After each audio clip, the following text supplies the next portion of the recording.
Hello students, electrical ടെക്നോളജിയുടെ ഇന്നത്തെ ക്ലാസ്സിൽ നമ്മൾ പഠിക്കുന്നത് working principle of A C മോട്ടോഴ്സാണ്.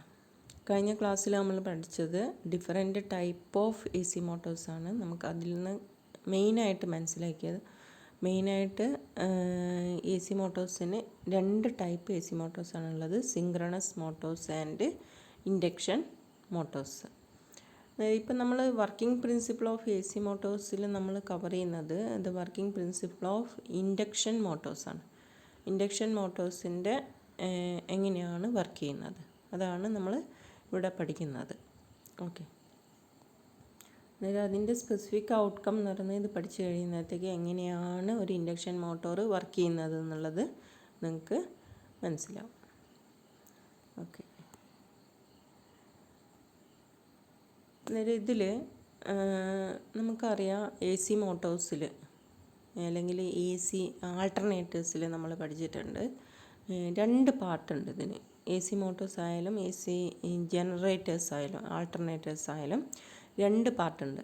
ഒന്ന് സ്റ്റേറ്റർ ആൻഡ് റോട്ടർ. അന്നേരം സ്റ്റേറ്റർ പാർട്ട് എന്ന് പറയുന്നത് സ്റ്റേഷനറി പാർട്ടിനെയാണ് നമ്മൾ സ്റ്റേറ്റർ പാർട്ട് എന്ന് പറയുന്നത്. അന്നേരം സ്റ്റേഷനറി പാർട്ട് എന്ന് പറയുമ്പോൾ അതിൽ നമുക്കറിയാം ആർമേച്ചർ കണ്ടക്ടേഴ്സ്, നമ്മൾ പണ്ട് പഠിച്ച ഡി സി ജനറേറ്റേഴ്സിലെല്ലാം ഉണ്ടായിരുന്ന ആർമേച്ചർ കണ്ടക്ടേഴ്സാണ് ഇവിടെ സ്റ്റേഷനറി പാർട്ട് എന്ന് പറയുന്നത്. അന്നേരം അത് മൂവ് ചെയ്യുന്നില്ല. അതേസമയം ഫീൽഡ് വൈൻഡിങ് അല്ലെങ്കിൽ മാഗ്നറ്റിക് ഫീൽഡ് ക്രിയേറ്റ് ചെയ്യുന്ന കണ്ടക്ടേഴ്സാണ് അവിടെ ഫീൽഡ് കോർ അല്ലെങ്കിൽ ഫീൽഡ് വൈൻഡിങ്സ് ആണ് അവിടെ റൊട്ടേറ്റ് ചെയ്തുകൊണ്ടിരിക്കുന്നത്. ആ പാർട്ടിനെയാണ് നമ്മൾ എന്ത് പറയുന്നത്? റോട്ടർ എന്ന് പറയുന്നത്. ഇപ്പോൾ ഒരു എ സി ജനറേറ്റർ ആണെങ്കിൽ നമ്മൾ എന്താണ് ചെയ്യുന്നത്? എ സി ജനറേറ്റേഴ്സിൽ നമ്മൾ റോട്ടർ പാർട്ടിലാണ് നമ്മൾ എന്ത് കൊടുക്കുന്നത്? റോട്ടറിൽ നമ്മൾ മാഗ്നറ്റിക് എ സി സപ്ലൈ നമ്മൾ എന്ത് ചെയ്യും? റോട്ടർ പാർട്ട് നമ്മൾ എന്ത് ചെയ്യും? റൊട്ടേറ്റ് ചെയ്യും. മാഗ്നറ്റിക് ഷാഫ്റ്റ് യൂസ് ചെയ്തിട്ട് റൊട്ടേറ്റ് ചെയ്തിട്ട് മെക്കാനിക്കൽ മൂവ്മെൻറ്റ് കൊടുക്കുന്ന സമയത്ത് സ്റ്റേറ്ററിൽ ആൾട്ടർനേറ്റിംഗ് കറൻറ്റ് പ്രൊഡ്യൂസ് ചെയ്യുകയാണ് ചെയ്യുന്നത്. അന്നേരം അവിടെ നമ്മൾ റൊട്ടേറ്റിംഗ് മൂവ്മെൻറ്റ് നമ്മൾ റോട്ടർ പാർട്ടിലാണ് കൊടുക്കുന്നത്, അല്ലേ? ഇനിയിപ്പോൾ ഇതിലാണെങ്കിൽ നമുക്ക് എങ്ങനെയാണ് വരേണ്ടത്? നമ്മളിപ്പോൾ എ സി ഒരു ആൾട്ടർനേറ്റിംഗ് കറൻറ്റ് ഇപ്പോൾ നമ്മൾ കൊടുക്കുന്നത് ആൾട്ടർനേറ്റിംഗ് കറൻറ്റ് കൊടുക്കുന്നത് സ്റ്റേറ്റർ പാർട്ടിലാണ്. സ്റ്റേറ്ററിലാണ് ആൾട്ടർനേറ്റിംഗ് കറൻറ്റ് കൊടുക്കുന്നത്. അന്നേരം നമുക്ക് എന്ത് കിട്ടണം? മോട്ടോഴ്സ് ആയതുകൊണ്ട് നമുക്ക് ഒരു മെക്കാനിക്കൽ മൂവ്മെൻറ്റ് റോട്ടറിൽ ഉണ്ടാവണം. റോട്ടർ പാർട്ട് റൊട്ടേറ്റ് ചെയ്യണം. അന്നേരം ഒരു ആൾട്ടർനേറ്റിംഗ് കറൻറ്റ് നമ്മൾ കൊടുക്കുന്ന നേരം ഈ സ്റ്റേറ്ററിൽ കൊടുക്കുന്ന സമയത്ത് എങ്ങനെയാണ് റോട്ടർ മൂവ് ചെയ്യുന്നത് എന്നാണ് നമ്മൾ ഈ വർക്കിംഗ് പ്രിൻസിപ്പിളിൽ നിന്ന് മനസ്സിലാക്കുന്നത്. കാരണം രണ്ടും സ്റ്റേഷനറിയാണ്. ഫസ്റ്റ് ടൈം നോക്കുന്ന സമയത്ത് രണ്ടും സ്റ്റേഷനറിയാണ്. അന്നേരം സ്റ്റേഷനറി ആയിട്ടുള്ള സ്റ്റേറ്റർ പാർട്ടിൽ നിന്ന് റോട്ടർ എങ്ങനെ റൊട്ടേറ്റ് ചെയ്യുന്നു, എങ്ങനെയാണ് റോട്ടറിലൊരു റൊട്ടേറ്റിംഗ് മൂവ്മെൻറ്റ് ഉണ്ടാവുന്നത് എന്നാണ് നമ്മൾ ഈ ഒരു വർക്കിംഗ് പ്രിൻസിപ്പിളിൽ നിന്ന് മനസ്സിലാക്കുന്നത്. ഓക്കെ, അന്നേരം ശരിക്കും എന്താ ചെയ്യുന്നതെന്ന് വെച്ചാൽ ഇതിൽ rotor doesn't receive electric power by conduction കൊണ്ടല്ല ഇവിടെ റിസീവ് ചെയ്യുന്നത്. നേരിട്ട് റോട്ടറിലേക്ക് നമ്മൾ ഒരു കറണ്ടും കൊടുക്കുന്നില്ല. അതേസമയം ഇൻഡക്ഷൻ വഴിയാണ് എന്ത് കൊടുക്കുന്നത്? പവർ നമ്മൾ റോട്ടർ പാർട്ടിലേക്ക് എത്തുന്നത്. എങ്ങനെയാണ് ഇൻഡക്ഷൻ വഴി റോട്ടർ പാർട്ടിൽ എത്തുന്നത്? ട്രാൻസ്ഫോമറിൻ്റെ പ്രിൻസിപ്പിൾ നമുക്കറിയാം, അല്ലേ? ട്രാൻസ്ഫോമറിൽ നമ്മൾ പ്രൈമറിയിൽ നമ്മൾ എ സി പവർ കൊടുക്കുന്ന സമയത്ത് സെക്കൻഡറിയിലേക്ക് എ സി പവർ എത്തുന്നുണ്ട്, അല്ലേ? By induction, electromagnetic induction കൊണ്ട് എന്ത് ചെയ്യുന്നുണ്ട്? സെക്കൻഡറിയിൽ അവിടെ ഒരു വോൾട്ടേജ് ഡെവലപ്പ് ചെയ്യുന്നുണ്ട്. സെയിം പ്രിൻസിപ്പിളാണ് നമ്മൾ ഇൻഡക്ഷൻ മോട്ടോഴ്സിൽ യൂസ് ചെയ്യുന്നത്. സെയിം പ്രിൻസിപ്പിളാണ്. പിന്നെ എങ്ങനെയാണ് റോട്ടർ റൊട്ടേറ്റ് ചെയ്യുന്നത്? അതാണ് നമുക്ക് ഇൻഡക്ഷൻ മോട്ടോറിൽ അറിയേണ്ടത്. മനസ്സിലായില്ലേ? ട്രാൻസ്ഫോമർ പ്രിൻസിപ്പിൾ കൊണ്ടാണ് സ്റ്റേറ്റർ പാർട്ടിൽ കൊടുക്കുന്ന എ സി വോൾട്ടേജിൽ നിന്ന് എന്തിലേക്ക് എത്തുന്നത്, റോട്ടറിലേക്ക് സിഗ്നൽ എത്തുന്നത്. So it is called by induction. It is induced current or EMF in the rotor part by induction or electromagnetic induction.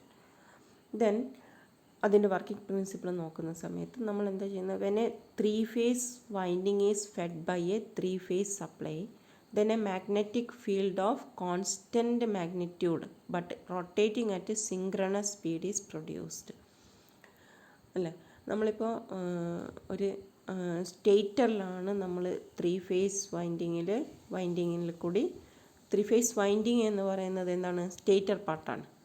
അന്നേരം ആ 3-phase വൈൻഡിങ്ങിൽ നമ്മൾ 3-phase സപ്ലൈ കൊടുക്കുന്ന സമയത്ത് അവിടെ എന്ത് ചെയ്യും, ഒരു കോൺസ്റ്റൻറ്റ് മാഗ്നറ്റിക് ഫീൽഡ് സെറ്റപ്പ് ചെയ്യും.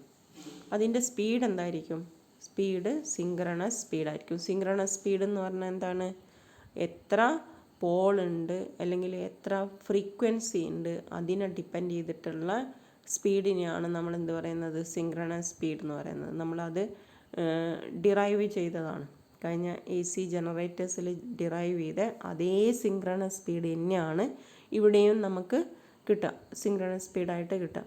അന്നേരം അതിനനുസരിച്ചിട്ടുള്ള ഒരു സിങ്ക്രണസ് സ്പീഡിൽ ഇത് മാഗ്നറ്റിക് ഫീൽഡ് റൊട്ടേറ്റ് ചെയ്യും. സ്റ്റേറ്റർ അനങ്ങുന്നില്ല, സ്റ്റേറ്റർ സ്റ്റേഷനറിയാണ്, കണ്ടക്ടേഴ്സ് ഒന്നും അനങ്ങുന്നില്ല. പക്ഷേ എന്താണ് മൂവ് ചെയ്തുകൊണ്ടിരിക്കുന്നത്, മാഗ്നറ്റിക് ഫീൽഡാണ് മൂവ് ചെയ്തുകൊണ്ടിരിക്കുന്നത് at A speed of synchronous synchronous സ്പീഡിൽ അതെന്ത് ചെയ്യും, റൊട്ടേറ്റ് ചെയ്തുകൊണ്ട് വെക്കും. മനസ്സിലായില്ലേ? അന്നേരം നമ്മൾ എന്താ ചെയ്യുന്നത്, ഒരു 3-phase സപ്ലൈ 3-phase വൈൻഡിങ്ങിലേക്ക്, സ്റ്റേറ്റർ വൈൻഡിങ്ങിലേക്ക്. അന്നേരം ഒറ്റ വൈൻഡിങ് മാത്രമല്ല ഉണ്ടാവുക, 3 ഇതേപോലെ തന്നെയുള്ള 3 വൈൻഡിങ്സ്. ഇപ്പോൾ നമ്മൾ ഇതായിട്ട് കാണിക്കുവാണെങ്കിൽ സ്റ്റാർ കണക്ഷൻ ആണെങ്കിൽ ഇങ്ങനെ വൈൻഡിങ് 3 വൈൻഡിങ് അതിൽ ഉണ്ടാവും.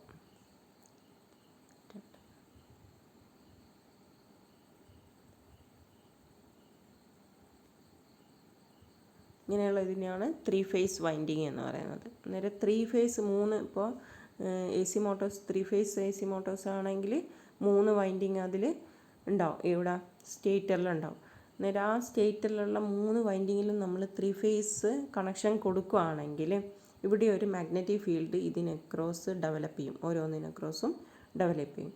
പക്ഷേ ആ മാഗ്നറ്റിക് ഫീൽഡിൻ്റെ പ്രത്യേകത എന്താണ്, അതിൻ്റെ മാഗ്നിറ്റ്യൂഡ് കോൺസ്റ്റൻ്റ് ആയിരിക്കും. പക്ഷേ അതെന്ത് ചെയ്യും, നോർത്ത് പോൾ സൗത്ത് പോൾ എന്നിങ്ങനെ മാറി വരും. ഏതിന് കറസ്പോണ്ടിങ് ആയിട്ട്, നമ്മൾ കൊടുക്കുന്ന ഫ്രീക്വൻസിക്ക്, AC വേവ് ഫോമിൻ്റെ ഫ്രീക്വൻസിക്ക് കറസ്പോണ്ടിങ് ആയിട്ട് ഇതിൽ ഡെവലപ്പ് ചെയ്യുന്ന മാഗ്നറ്റിക് ഫീൽഡിൻ്റെ സ്പീഡ് എന്ത് ചെയ്യും, ഒരു പെർട്ടിക്കുലർ കോൺസ്റ്റൻറ്റ് സ്പീഡിൽ അതിങ്ങനെ മാറിക്കൊണ്ടിരിക്കും. ഓക്കെ, അന്നേരം ഇത് ഇപ്പോൾ റൊട്ടേറ്റിംഗ് മാഗ്നറ്റിക് ഫീൽഡ് ഉണ്ട്. then there is a rotor ഉണ്ട്. പക്ഷേ റോട്ടർ ഇപ്പോഴെന്താണ്, സ്റ്റേഷനറിയാണ്, മൂവ് ചെയ്യുന്നൊന്നുമില്ല. അന്നേരം ഇവിടെ മാറിക്കൊണ്ടിരിക്കുന്ന മാഗ്നറ്റിക് ഫീൽഡ് ഉള്ളതുകൊണ്ട് എന്ത് ചെയ്യും, റോട്ടറിൽ ഒരു EMF ഇൻഡ്യൂസ് ചെയ്യും അല്ലേ. അന്നേരം അവിടെ നമ്മൾ ലെൻസസ് ലോ യൂസ് ചെയ്യുകയാണെങ്കിൽ അന്നേരം എന്താ ചെയ്യുന്നത്, മാറിക്കൊണ്ടിരിക്കുന്ന ഒരു EMF ആരാണ് പ്രൊഡ്യൂസ് ചെയ്യുന്നത്, സ്റ്റേറ്റർ വൈൻഡിങ്ങിലുള്ള കറൻറ്റാണ് പ്രൊഡ്യൂസ് ചെയ്യുന്നത്. അത് ഏതിലും കണക്ട് ചെയ്യും. നമ്മൾ ട്രാൻസ്ഫോമറിൽ പോലെ തന്നെ ട്രാൻസ്ഫോമറിൻ്റെ സെക്കൻഡറിയിൽ ഉണ്ടാകുന്നത് പോലെ ഇതിൻ്റെ തൊട്ടടുത്ത് തന്നെയാണ് എന്ത് വെച്ചിരിക്കുന്നത്, റോട്ടർ വെച്ചിരിക്കുന്നത്. അപ്പോഴെന്ത് ചെയ്യും, റോട്ടറിൽ എന്ത് ചെയ്യും, EMF ഇൻഡ്യൂസ് ചെയ്യും. സ്റ്റേറ്ററിലുള്ള കറൻറ്റ് കൊണ്ട് റോട്ടറിൽ എന്ത് ചെയ്യും, EMF ഇൻഡ്യൂസ് ചെയ്യും. ഇനി അടുത്ത നമ്മളിപ്പോൾ ഒരു റോട്ടറിൽ ഒരു EMF ഇൻഡ്യൂസ് ചെയ്ത് കഴിഞ്ഞാൽ അവിടെ ഇലക്ട്രോ മാഗ്നറ്റിക് ഇൻഡക്ഷൻ വഴിയാണ് EMF ഇൻഡ്യൂസ് ചെയ്യുന്നത് റോട്ടറിൽ. പക്ഷേ അവിടെ നമ്മൾ ലെൻസസ് ലോ എന്താണെന്ന് നിങ്ങൾക്ക് അറിയാം. ലെൻസസ് ലോ എന്താ ചെയ്യുന്നത്, ഏത് കാരണം കൊണ്ടാണോ ഇവിടെ EMF ഇൻഡ്യൂസ് ചെയ്തിരിക്കുന്നത് അത് ഒപ്പോസ് ചെയ്തുകൊണ്ടിരിക്കും അല്ലേ. അന്നേരം ഇവിടെ എന്തുകൊണ്ടാണ് EMF ഇൻഡ്യൂസ് ചെയ്തത്, ഒരു റൊട്ടേറ്റിംഗ് മാഗ്നറ്റിക് ഫീൽഡ് അവിടെ ക്രിയേറ്റ് ചെയ്തിട്ടുണ്ട് അല്ലേ. നേരം റൊട്ടേറ്റിംഗ് മാഗ്നറ്റിക് ഫീൽഡ് ക്രിയേറ്റ് ചെയ്ത് നേരം അവിടെ എന്ത് ചെയ്യുന്നുണ്ട്, റോട്ടർ സ്റ്റേഷനറി ആയതുകൊണ്ട് ഇത് തമ്മിൽ ഒരു ചേഞ്ച്, ഫ്ലക്സിന് ഒരു ചേഞ്ച് ഉണ്ടാവാനുള്ള ചാൻസ് ഉണ്ടാക്കിയത് ഈ റൊട്ടേറ്റിംഗ് മാഗ്നറ്റിക് ഫീൽഡാണ്.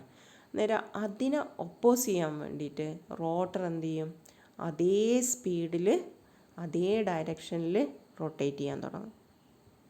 അന്നേരം അത് റിലേറ്റീവ് സ്പീഡ് എന്ത് ചെയ്യും, 0 ആകും. അന്നേരം റിലേറ്റീവ് സ്പീഡ് 0 ആകുന്ന വിധത്തിൽ റോട്ടർ റൊട്ടേറ്റ് ചെയ്യാൻ തുടങ്ങും. അതാണ് ഇവിടെ ചെയ്യുന്നത്. അന്നേരം ലെൻസസ് ലോ എന്ന് പറയുന്നത് എന്താണ്, ഏത് ഇതുകൊണ്ടാണോ ഈ EMF ഇവിടെ ഇൻഡ്യൂസ് ചെയ്തിരിക്കുന്നത് അതിനെ ഒപ്പോസ് ചെയ്തുകൊണ്ടിരിക്കുകയാണ്. അന്നേരം ആ ലെൻസസിൻ്റെ ആക്ഷൻ കൊണ്ടാണ് ഇവിടെ എന്ത് ചെയ്യുന്നത്, റോട്ടർ റൊട്ടേറ്റ് ചെയ്യാൻ തുടങ്ങുന്നത്. അന്നേരം റോട്ടർ എങ്ങനെയാണ് റൊട്ടേറ്റ് ചെയ്യുന്നത്, റോട്ടർ അതേ സിങ്ക്രണസ് സ്പീഡിൽ തന്നെ അതേ ഡയറക്ഷനിൽ റൊട്ടേറ്റ് ചെയ്യും. ഓക്കെ. നേരെ റോട്ടറിൻ്റെ റൊട്ടേഷൻ വരാനുള്ള കാരണം എന്ന് പറഞ്ഞാൽ ശരിക്കും സ്റ്റേറ്റർ പാർട്ടും റോട്ടർ പാർട്ടും ഫസ്റ്റ് എന്ത് ചെയ്യുന്നില്ല, മൂവ് ചെയ്യുന്നേ ഇല്ല. നേരെ റോട്ടറിന് റൊട്ടേഷൻ കൊടുക്കുന്നത് ഒരു സിങ്ക്രണസ് സ്പീഡിൽ മൂവ് ചെയ്യുന്ന EMF ഇവിടെ ഒരു ഇലക്ട്രോ മാഗ്നറ്റിക് ഒരു ഫീൽഡ് ഇവിടെ ക്രിയേറ്റ് ചെയ്യുന്നതുകൊണ്ടാണ്, സ്റ്റേറ്റർ പാർട്ടിൽ ക്രിയേറ്റ് ചെയ്യുന്നതുകൊണ്ടാണ്, അതിൻ്റെ ആക്ഷൻ കൊണ്ടാണ് എന്ത് ചെയ്യുന്നത്, റോട്ടർ മൂവ് ചെയ്ത് തുടങ്ങുന്നത്. ഓക്കെ. ഇതിൽ റോട്ടറിൻ്റെ സ്പീഡും ശരിക്കും എന്തായിരിക്കും, സിങ്ക്രണസ് സ്പീഡ് തന്നെ ആയിരിക്കും. പക്ഷേ ഇവിടെ റോട്ടറും ഇതും തമ്മിൽ നമ്മൾ ഒരു സ്ലിപ്പ് ഇൻഡക്ഷൻ ആണ് യൂസ് ചെയ്യുന്നതെങ്കിൽ, റോട്ടറിൽ നമ്മൾ യൂസ് ചെയ്യുന്നത് സ്ലിപ്പ് വൈൻഡിങ്സ് ആണ് യൂസ് ചെയ്യുന്നതെങ്കിൽ അവിടെ ഉണ്ടാകുന്ന എയർ ഗ്യാപ്പ് കൊണ്ട് ഇതിനൊരിക്കലും സിങ്ക്രണസ് സ്പീഡിലേക്ക് എത്താൻ പറ്റില്ല. അതിനേക്കാളും കുറച്ച് കുറവായിരിക്കും. എല്ലായ്പ്പോഴും റോട്ടർ റൊട്ടേറ്റ് ചെയ്യുന്നത് സിങ്ക്രണസ് സ്പീഡിനേക്കാളും കുറച്ച് കുറവായിട്ടായിരിക്കും മൂവ് ചെയ്തുകൊണ്ടിരിക്കുന്നുണ്ടാവുക. നേരം അതുകൊണ്ടാണ് ഇൻഡക്ഷൻ മോട്ടോഴ്സിന് നമ്മൾ പറയുന്നത് അസിങ്ക്രണസ് മോട്ടോഴ്സ് എന്ന് പറയുന്നത്. അന്നേരം ഇതാണ് സംഭവിക്കുന്നത്. സ്റ്റേറ്റർ പാർട്ട് എപ്പോഴും എന്തായിരിക്കും, സ്റ്റേഷനറി ആയിരിക്കും. ഇനീഷ്യലി റോട്ടർ പാർട്ടും എന്തായിരിക്കും, സ്റ്റേഷനറി ആയിരിക്കും. പക്ഷേ സ്റ്റേറ്ററിൽ കൊടുക്കുന്ന 3 ഫേസ് വൈൻഡിങ്ങിൽ നമ്മൾ കൊടുക്കുന്ന 3 ഫേസ് വോൾട്ടേജ് കൊണ്ട് അവിടെ എന്ത് ചെയ്യും, ഒരു റൊട്ടേറ്റിംഗ് മാഗ്നറ്റിക് ഫീൽഡ് ക്രിയേറ്റ് ചെയ്യും. സ്റ്റേറ്റർ അപ്പോഴും മൂവ് ചെയ്യുന്നൊന്നുമില്ല, റൊട്ടേറ്റിംഗ് മാഗ്നറ്റിക് ഫീൽഡ് ക്രിയേറ്റ് ചെയ്യും. അതുകൊണ്ട് റോട്ടറിൽ എന്ത് ചെയ്യും, ഒരു കറൻറ്റ് ഇൻഡ്യൂസ് ചെയ്യും. ഈ ഇൻഡ്യൂസ് ചെയ്യുന്ന കറൻറ്റ് എപ്പോഴും എന്താ ചെയ്യുക, അതിന് ഏത് കാരണം കൊണ്ടാണോ ആ കറൻറ്റ് ഉണ്ടായിരിക്കുന്നത് അതിനെ ഒപ്പോസ് ചെയ്തുകൊണ്ട് ആണ് ചെയ്യുക. അതാണ് ലെൻസസ് ലോ പറയുന്നത്. എപ്പോഴും ആ കറൻറ്റ് എന്ത് ചെയ്യും, എന്ത് കാരണം കൊണ്ടാണോ അത് ഉണ്ടായിരിക്കുന്നത് അതിനെ ഒപ്പോസ് ചെയ്യും. ആ ഒരു ടെൻഡൻസി ഉള്ളത് കൊണ്ട് സ്റ്റേഷനറി ആയിരിക്കുന്ന റോട്ടർ എന്ത് ചെയ്യും, റൊട്ടേറ്റ് ചെയ്യാൻ തുടങ്ങും പതുക്കെ.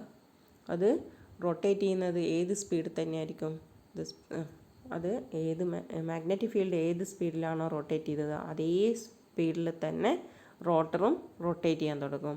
ഇൻ ദ സെയിം ഡയറക്ഷൻ, അതേ ഡയറക്ഷനിൽ. അപ്പോൾ എന്താ ചെയ്യുന്നത്, relative speed of the magnetic field and rotor part is reduced. അന്നേരം അത് റെഡ്യൂസ് ചെയ്യാൻ കഴിയും. അന്നേരം പക്ഷേ നമ്മൾ കൊടുക്കുന്ന AC വേവ് ഫോമിൻ്റെ ഇതിങ്ങനെ ചേഞ്ച് ചെയ്തുകൊണ്ടിരിക്കുന്നതുകൊണ്ട് റോട്ടർ എപ്പോഴും അങ്ങ് കറങ്ങിക്കൊണ്ടിരിക്കും. സെയിം ഡയറക്ഷനിൽ കറങ്ങാനുള്ള ഒരു ടെൻഡൻസി ഇങ്ങനെ ക്രിയേറ്റ് ചെയ്തുകൊണ്ടിരിക്കും. അതുകൊണ്ട് റോട്ടർ എന്താണ്, റൊട്ടേറ്റ് ചെയ്യും. റൊട്ടേറ്റ് ചെയ്യുന്നതിനുള്ള പ്രത്യേകത എന്താണെന്ന് വെച്ചാൽ അതൊരിക്കലും സിങ്ക്രണസ് സ്പീഡിൽ റൊട്ടേറ്റ് ചെയ്യില്ല, അതിനേക്കാളും കുറച്ച് കുറഞ്ഞ ഒരു സ്പീഡിലായിരിക്കും റൊട്ടേറ്റ് ചെയ്യുക. So it is called an asynchronous motor. So thank U.